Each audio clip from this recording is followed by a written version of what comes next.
اللہ. یعنی قرآن رحمت اور ہدایت کا ذریعہ ہے. گنہگاروں کو تنبیہ ہے، بھٹکوں کو ہدایت ہے قرآن.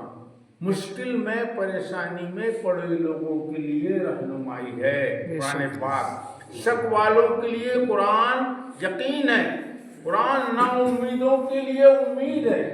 اتنی ساری اللہ پاک نے قرآن پاک میں خوبیاں جمع کر رکھی ہیں کہ جب تک لیکن ہم قرآن کو سمجھ کر نہیں پڑھیں گے کہ کیا عذاب ہے، کیا ثواب ہے، کیا اچھا ہے، کیا برا ہے، تو ہمیں کیسے پتہ چلے گا؟ تب اس فانی دنیا میں کیسے زندگی گزاریں؟ تب ہم یہ جانیں گے، تبھی تو ہم کو اچھا برا پتہ چلے گا.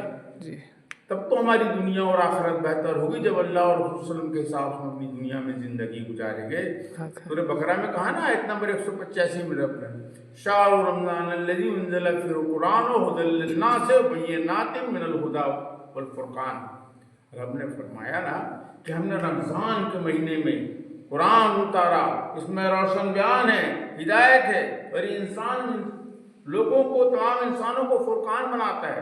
فرقان اس چیز کو کہتے ہیں جو انسان کے اندر بھلائی اور برائی کی تمیز پیدا کرے، اس کو فرقان کہتے ہیں. آپ سلم فرماتے ہیں من قال بہ صدق.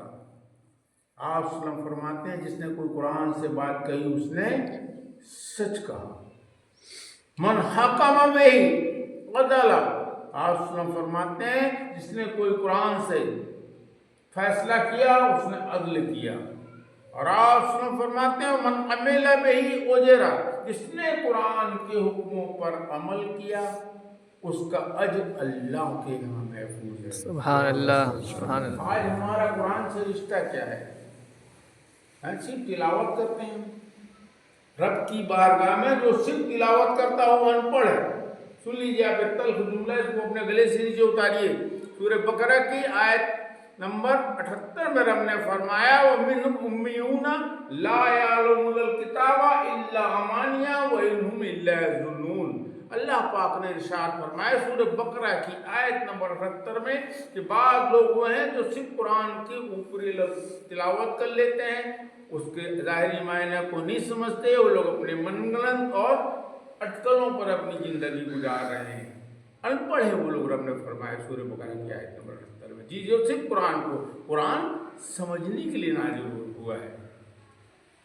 قرآن پاک جو ہے نا سورہ دخان کی آیت نمبر 58 میں رب نے فرمایا فَإِنَّمَا يَسَّرْنَاهُ بِلِسَانِكَ لَعَلَّهُمْ تَذَكَّرُونَ کہ ہم نے عربی زبان میں قرآن پاک کو اس لیے اتارا تاکہ تم سمجھو، تم اس سے نصیحت لو. سورہ سواد کی آیت نمبر 29 میں رب نے فرمایا لِيَدَّبَّرُوا آیَاتِهِ وَلِيَتَذَكَّرَ أُولُو الْأَلْبَابِ. اللہ پاک نے فرمایا سورہ سواد کی آیت نمبر 29 میں عقل مند قرآن پر غور کرے، اس کی آیتوں پر، اور اس سے نصیحت لے. قرآن میں لا ریب فیہ ہے نا سورہ بقرہ میں، شک نہیں ہے قرآن میں. قرآن کے 5 حق ہیں، یہ سمجھ لیں آپ. تصدیق قرآن ہے نا، ترتیل قرآن، تعمیر قرآن، تفہیم قرآن، تبلیغ قرآن. سب سے پہلا قرآن کا حق ہے کہ تصدیق کریں کہ یہ قرآن سیدھی راہ دکھاتی ہے. میں نے شروع میں آیت پڑھی تھی نا ان ھذا القرآن یہدی للتی ہی اقوم. قرآن سب سے سیدھا راستہ دکھاتی ہے. دوسرا ہے ترتیل قرآن، یعنی مخارج کے ساتھ پڑھیں. ورتل القرآن ترتیلا سورہ مزمل آیت نمبر 4. تیسرا ہے کہ تفہیم قرآن، کہ قرآن پر غور کریں، قرآن پر لیدبروا آیاتہ ولیتذکر اولو الالباب سورہ سواد آیت نمبر 29. کہ قرآن پر غور کریں. چوتھا تعمیر قرآن، کہ جس کو پڑھا سمجھا اس پر عمل کرے. سورہ اعراف آیت نمبر 3 اے مسلمانوں اس قرآن کی پیروی کرو جو تمہاری طرف اللہ نے اتارا ہے. اب پانچواں ہے تبلیغ قرآن، تو جو پڑھا جو سمجھا اس پر عمل کرے اور اس کو دوسرے تک پہنچائے. سورہ مائدہ آیت نمبر 67 یا ایھا الرسول بلغ ما انزل الیک من ربک، کہ حبیب صلی اللہ علیہ وسلم قرآن کا ایک ایک پیغام پہنچا دیں لوگوں تک، ایسا نہ ہو کوئی پیغام پہنچے. آپ صلی اللہ علیہ وسلم فرماتے ہیں فلیبلغ الشاہد والغائب.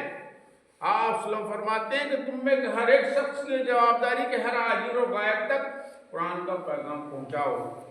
آپ سلم فرماتے ہیں بلغو انی ولو آیا، آپ سلم فرماتے ہیں کہ میرے کسی بھی امتی کو اگر ایک قرآن کی آیت کا علم ہو تو اس کو دوسروں تک پہنچائے۔ میں آپ لوگوں سے گزارش کروں گا کہ قرآن پاک کا ترجمہ سمجھ کر پڑھیں، قرآن کو آنکھوں کے راستے، کانوں کے راستے دماغ میں اتاریں، دماغ سے دل میں اتاریں کہ یہ قرآن پاک ہمارے دلوں کی صفائی کرے گا۔ سورہ بنی اسرائیل کی آیت نمبر 109 میں رب نے فرمایا وَيَزِيدُهُمْ خُشُوعًا کہ قرآن لوگوں کے دلوں کو جھکاتا ہے۔ ہمارے دلوں میں لالچ بھرا پڑا ہے کہ عزت کہاں ملے گی، لذت کہاں ملے گی، عزت کہاں ملے گی، دولت کہاں ملے گی۔ کیا اللہ پاک نے آدم علیہ السلام کے بلڈنگیں بنانے بھیجا تھا کہ امتحان کے لیے بھیجا تھا؟ سورہ طٰہٰ میں رب نے فرما دیا تھا نا آدم علیہ السلام سے، تمام انسانوں کے لیے کہا لا